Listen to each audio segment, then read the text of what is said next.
Hey guys, Kirsten here from wordsandwhimsyshop.com, and today I'm going to walk you through how to set up your Fancierstudio heat press and do your very first press. So let's go.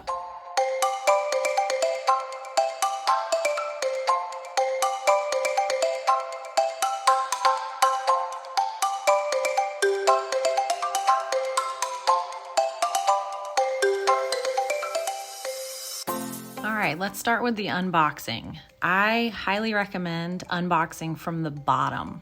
This is a 40+ pound machine and it's a little heavy and cumbersome to get it out of the top of the box. So I recommend unboxing it from the bottom. Open it up and fold all of the flaps back and you'll see a big, huge piece of styrofoam and that's holding it in. So then you can just flip the box back over to where it's right side up and lift the box off. The top piece of styrofoam is gonna probably stay in the box. And there's your heat press. So it's a big chunky machine. You don't wanna pick it up by the handle. Flip it back upside down, gently take the styrofoam off and remove the plastic wrapping that it comes in. Again, don't pick it up by the handle.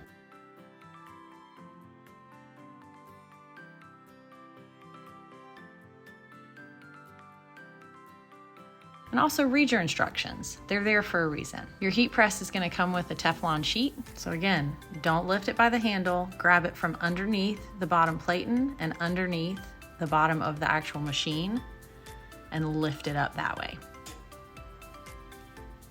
Okay, so you've unboxed it, you're ready to go. Let me talk you through a couple of things really quickly. So one thing that you need to be sure of, first of all, is that you read your manual because there are important information in here, operating instructions, things like that. So make sure you read through your manual before you operate this, before you turn it on. Secondly, when you take it out of the box, make sure that you put it on a stable surface that's gonna handle the weight of the machine and the pressure that you're gonna use to close it, okay? So I have mine in my office on a wood table that my husband built. This was a coffee table that we don't need anymore, so it's now holding my heat press.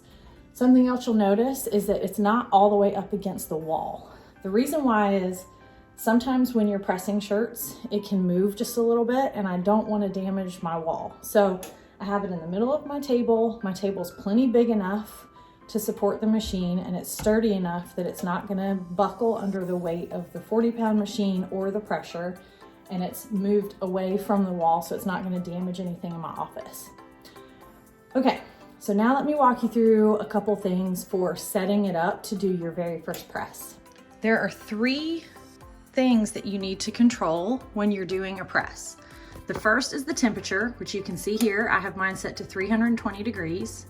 And the second is the time, and I have mine set to 12 seconds, and we're gonna talk more about this in just a few minutes. And the third one, which is often the most difficult to master, is the pressure. So all 3 of these things have to be set just right to get the perfect press.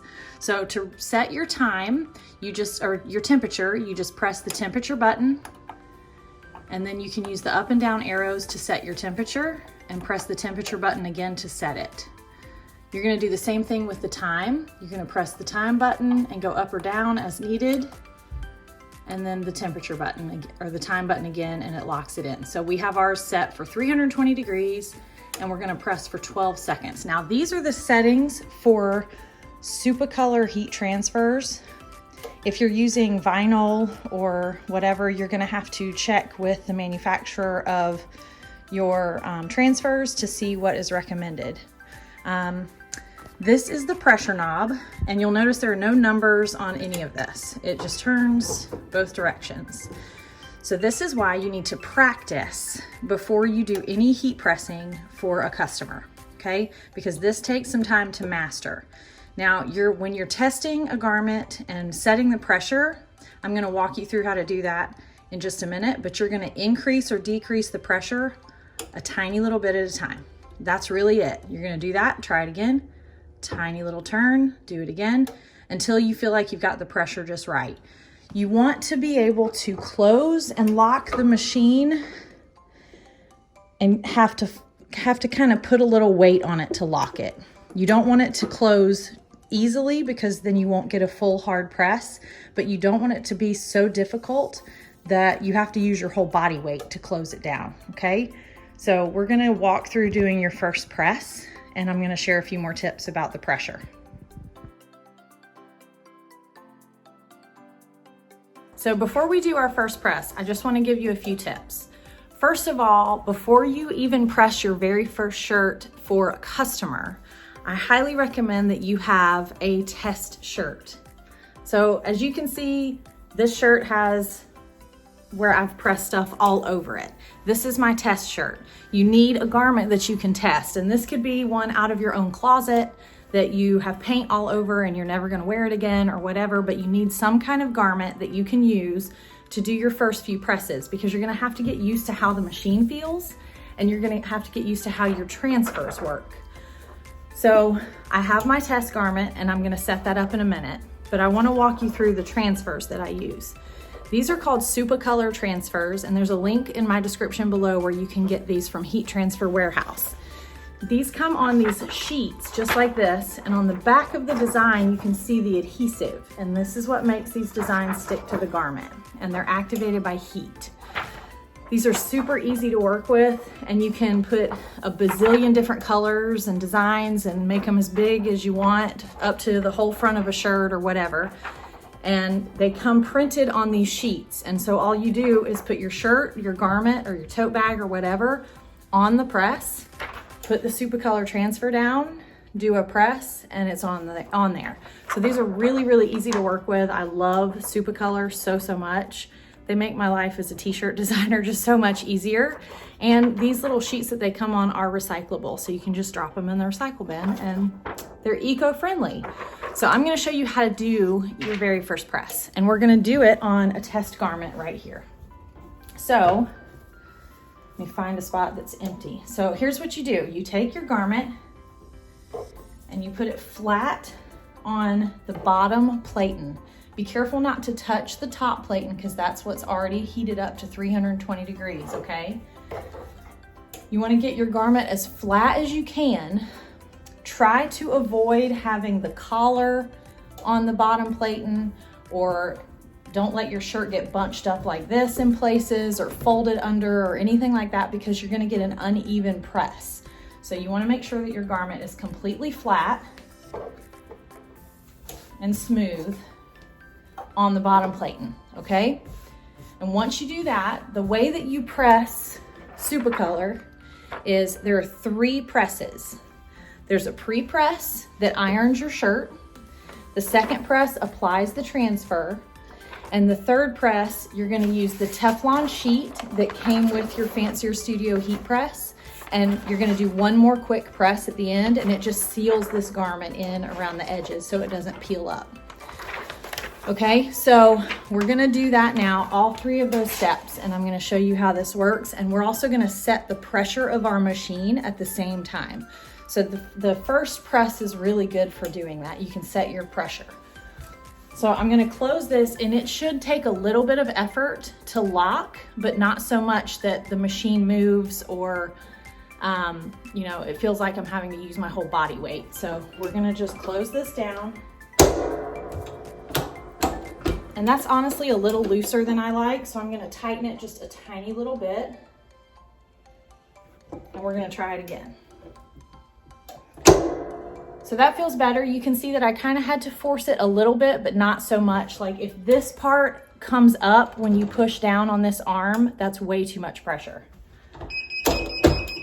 So now that we have our pressure set, we've actually done our first press. You really only need to do your first press for like 4 or 5 seconds, just enough to get the shirt nice and flat and ironed.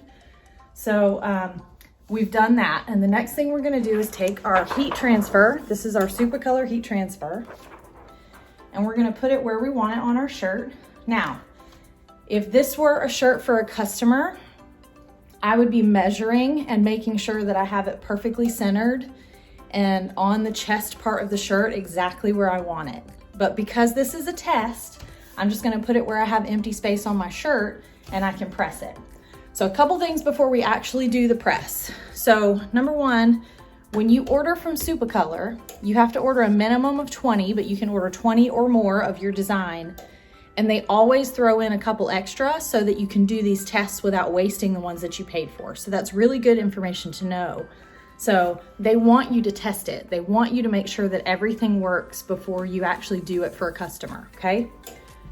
Second thing, Supacolor heat transfers are hot peel. So what that means is we're gonna do a press in just a minute, and when the timer goes off and we lift this top platen, we're immediately gonna peel this off.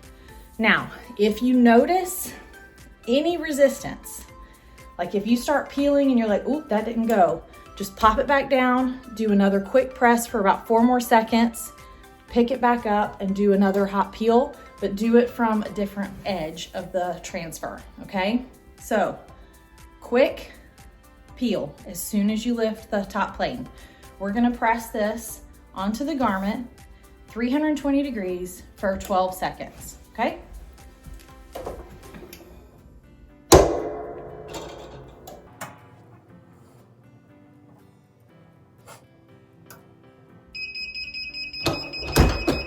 And then we're gonna hot peel.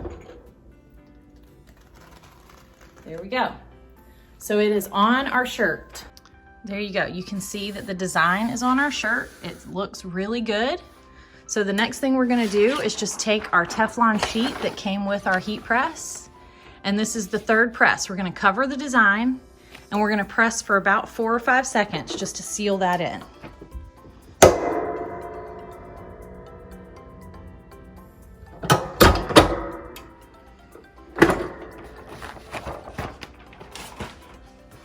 There we go.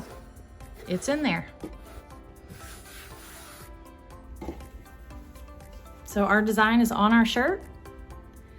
And if this were for a customer, we could just go ahead and package it up and throw it in the mail. We wouldn't have to worry about any ink drying or any vinyl peeling off or whatever. Supacolor transfers are tested for up to 70 washes. So this is not gonna come off. It's not gonna go anywhere. So that is how you do your very first press with your brand new Fancier Press heat press. So I hope that helps. If you guys have any questions, feel free to drop me a comment or send me a message. You can always email me at hello@wordsandwhimsyshop.com. And please visit wordsandwhimsyshop.com for all of the t-shirt and sweatshirt designs that I carry. Talk soon.